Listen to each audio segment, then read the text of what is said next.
The moment the Galactic Council sentenced the human girl to death, the universe watched her kill a god. Not metaphorically. Not symbolically.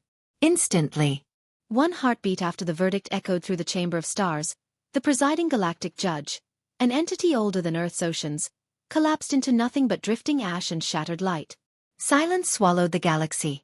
And in that silence, humanity was reborn. But none of us understood that yet.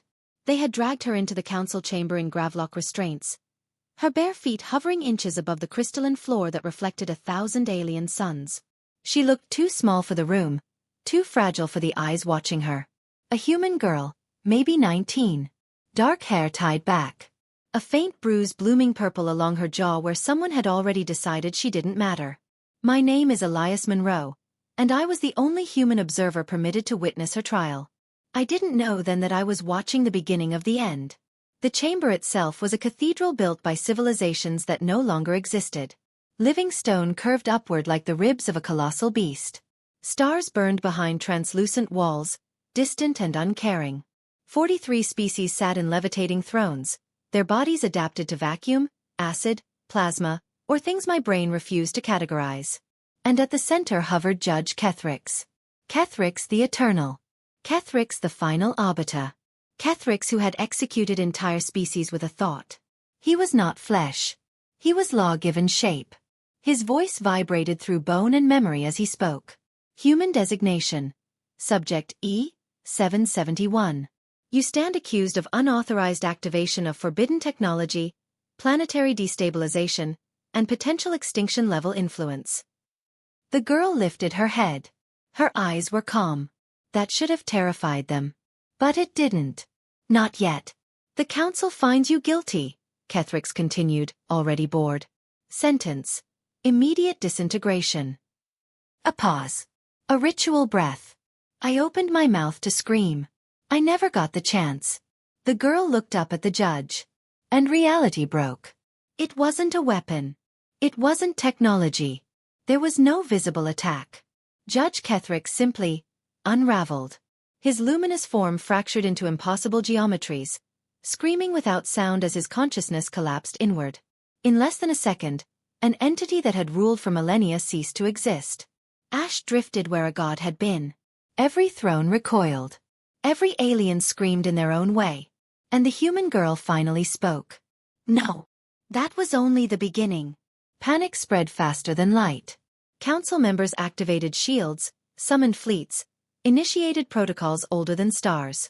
The chamber's defenses flared, ancient weapons waking from slumber. But nothing happened. No alarms. No retaliation. Because nothing in their databases explained what she had just done. The girl, subject E-771, floated gently back to the floor as the gravlocks melted away from her wrists. She stood unrestrained, surrounded by beings who could shatter planets. And none of them dared move. I realized then that my hands were shaking. I wasn't afraid of her. I was afraid for everyone else. What are you? Hissed Ambassador Threx of the Vorn Dominion, mandibles clacking in terror. The girl looked at him. Really looked. I'm human, she said softly. Or I was. Before you took me. That sentence rippled through the chamber. Before. I felt the weight of it settle in my chest. They had taken her. I remembered the classified briefings. The disappearances. Earth's governments denying everything while entire research stations vanished overnight. The council hadn't just judged her. They had created her. And now they were afraid of their own reflection. But that wasn't the worst part. The worst part was the smile that trembled at the corner of her mouth. You ordered my execution, she continued. You didn't ask what I became. None of us were prepared for the truth. Her name was Mara Cade. I learned that much later, in the ruins of what used to be the council archives. Back then, she was still just a designation in their files, a variable that had exceeded acceptable parameters. Mara had been 16 when the first alien ship descended over the Pacific. Humanity thought it was first contact. It was an audit. They tested us quietly at first. Data theft. Genetic sampling. Behavioral modeling. When they discovered something unexpected in the human neural lattice, an anomaly buried deep in our evolution, they escalated. They started abducting candidates. Most died. Some went mad. A few adapted. Mara was different. She didn't adapt to their technology. Their technology adapted to her. But that secret was buried so deep that even the council forgot it was there. Until she reminded them. "What did you do to the judge?" demanded High Arbiter Jayun, his body flickering between states of matter. Mara tilted her head. A very human gesture. "I asked him a question," she said. "He couldn't answer it." The chamber shuddered. That made no sense. Questions didn't kill gods. But Mara wasn't finished. "You built your civilization on control," she said, her voice echoing strangely, as if layered with something older. "On prediction. Uncertainty. You mapped the universe until nothing surprised you." Her eyes flicked toward me. For just a second. And I swear, she looked apologetic. "But humans were never predictable," she continued. "That's why you're scared." A new realization struck me like a blade. They hadn't brought me there as an observer. They had brought me as a witness. Because witnesses remember.